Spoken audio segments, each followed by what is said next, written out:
Take a look at this beautiful open pleat pant trouser with side pocket, zip flyer and a button holder. Hey guys, welcome back to my YouTube channel. In today's tutorial I'll be showing you how to create one of these, whether you're a pro or a beginner. This tutorial is totally beginner friendly. So I'll be using a Chicoso fabric and I'll go ahead to fold my fabric in two and mark out 3 to 4 inches depending on your hip measurements. That I'll go ahead to mark that out. That will serve as my crotch allowance, and I'll go ahead to mark my starting line, that is where I'll be taking all my vertical measurements from. So the first thing I'll go ahead to do is to mark out my hip length.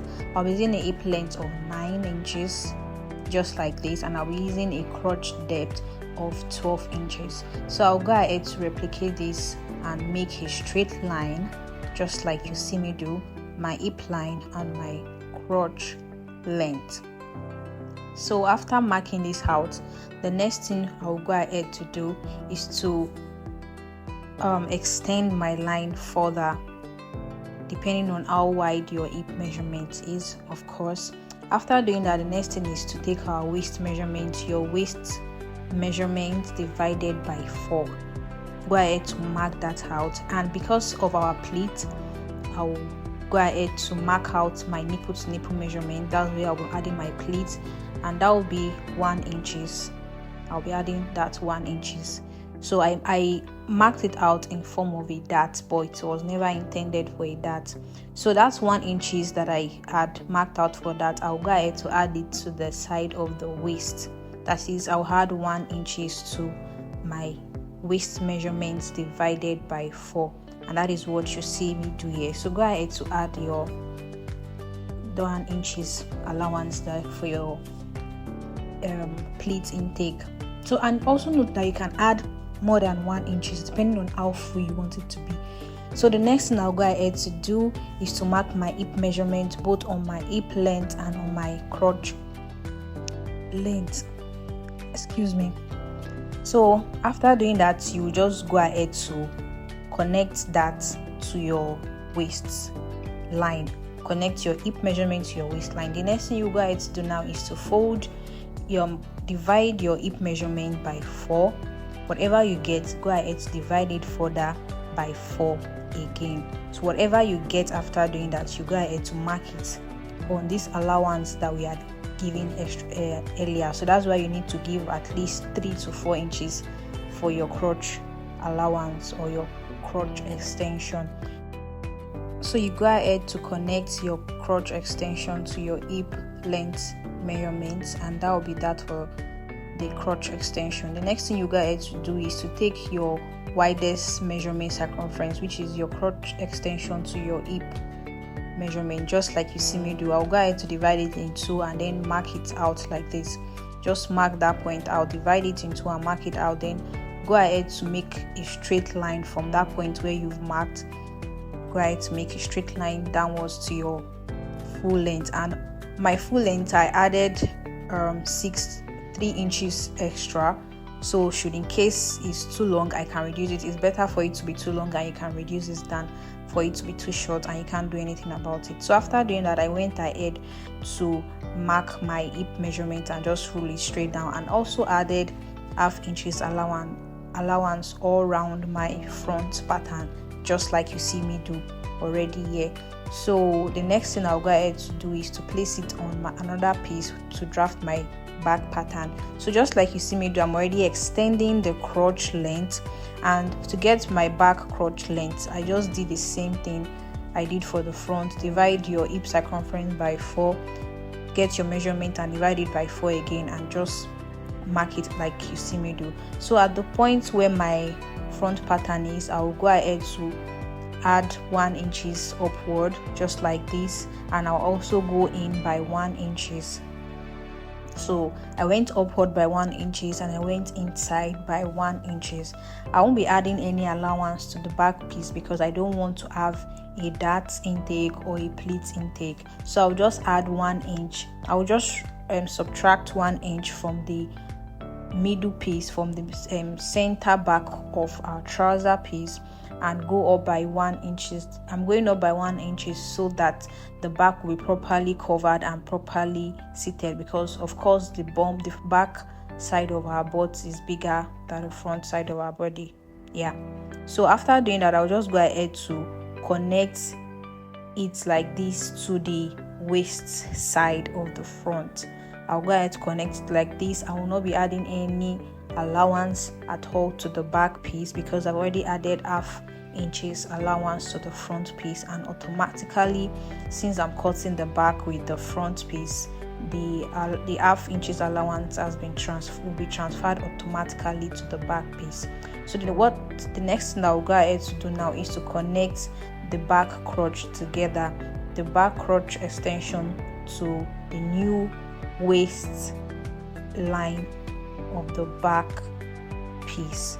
I hope you understand what I'm saying, or you're understanding what you are seeing me do. So I'll just go ahead to curve it like this. You can always use your hand to redefine your curve if your ruler is not giving you what you want. So this is that for the back crotch. The next thing I'll go ahead to do now is to just connect the waistline of the back to that of the front. So just go ahead to connect it.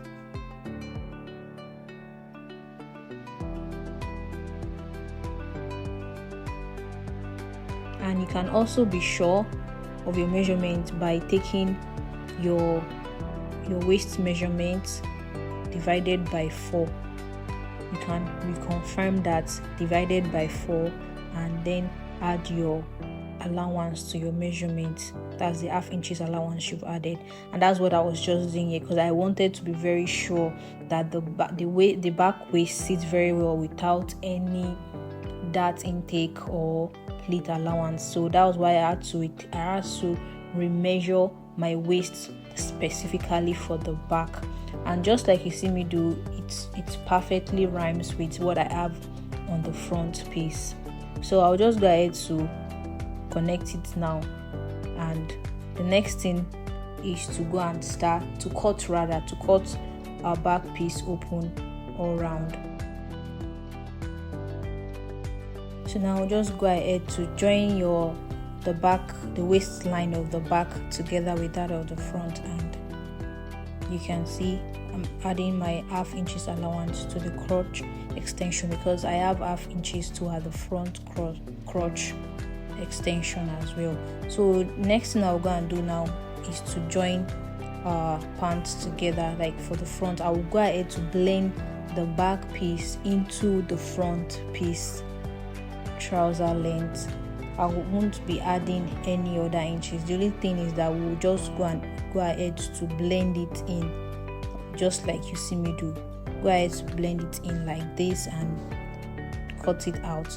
So after cutting it out, the next thing we'll go ahead to do is to sew our back crotch together. That is the 2 pieces of our back pattern. We'll go ahead to sew it together.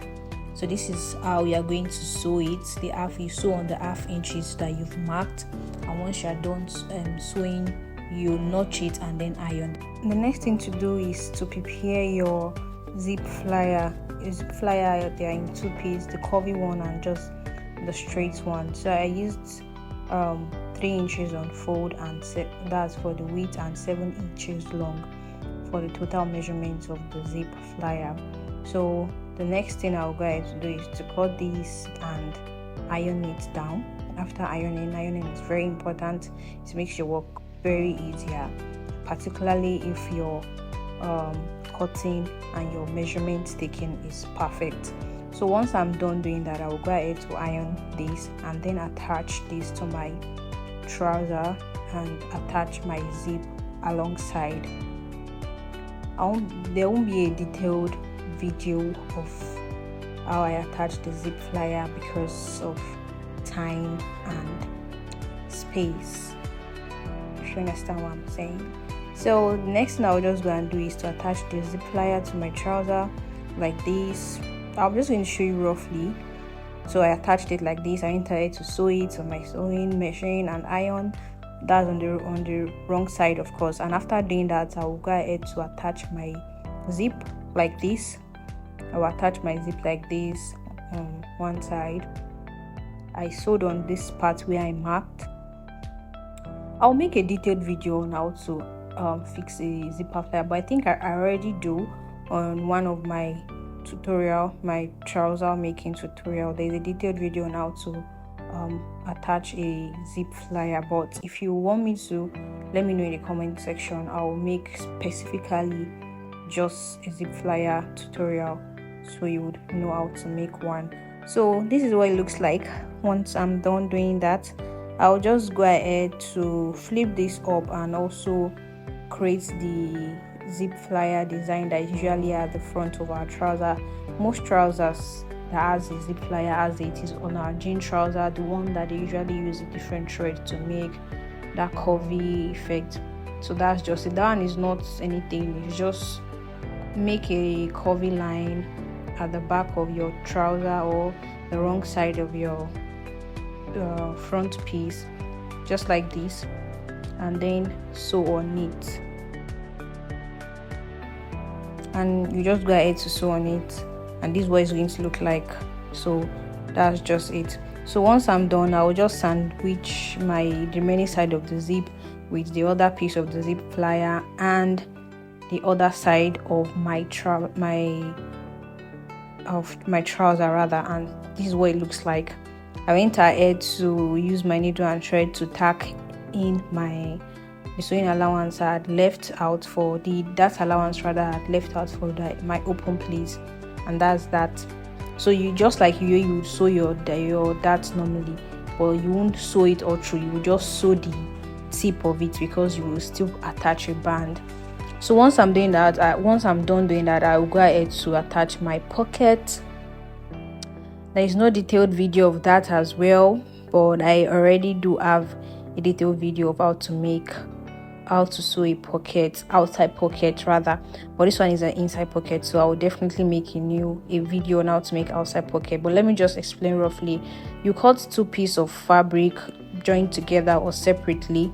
You have two pieces depending on how wide your hand can take. Well, I would usually advise that you place your hand how wide your hand can take, and once you're done doing that, you would shape the piece to the shape of your trouser, your waist to your hip.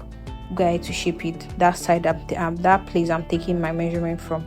So usually what I do is I'll pin down the fabric underneath the trouser so I can get the exact shape of my piece. So this is what it looks like. You see, it's the shape of the fabric and it was in two. I opened one side up. So once you are done, you work with just one side and then cut out your pocket piece, the side you want to take out of your pocket, and that's what I have here. I have taken that out, and the remaining piece that is left is my measurement, that's my waist side.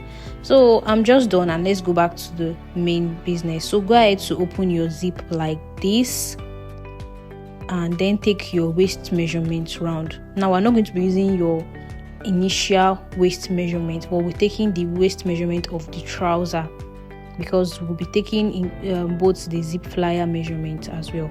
So once I'm done doing that, I'll go ahead to cut that measurement on a band like this, and also attach 1/2 inches on the side to turn it inside like this. So this is what I mean. So go ahead to turn the edges like this and fold in 1/2 inches and just iron that down. So once I'm done doing that, I will go and iron this and then attach this rough, the side they are seeing that is very rough, the edge they are seeing that is very rough. I'll go ahead to attach it to the rough side of my fabric as well, that's to the inner seam of my trouser as well. So I'll just go ahead to attach it to this side. So it's going to be like this. So attach it like this. So the part where you fold is the part that will now fall onto the front side. So this is what I mean. So once you are done sewing, you close it up like this. See, ironing is very important. You just top stitch on it. I'll just go ahead to top stitch on the band, and this is what it looks like. I had gone ahead to make a buttonhole for my trouser. I used my meshing for my buttonhole, and this is the final look, and this is what it looks like. I really love this. It's very simple, and like it's very corporate.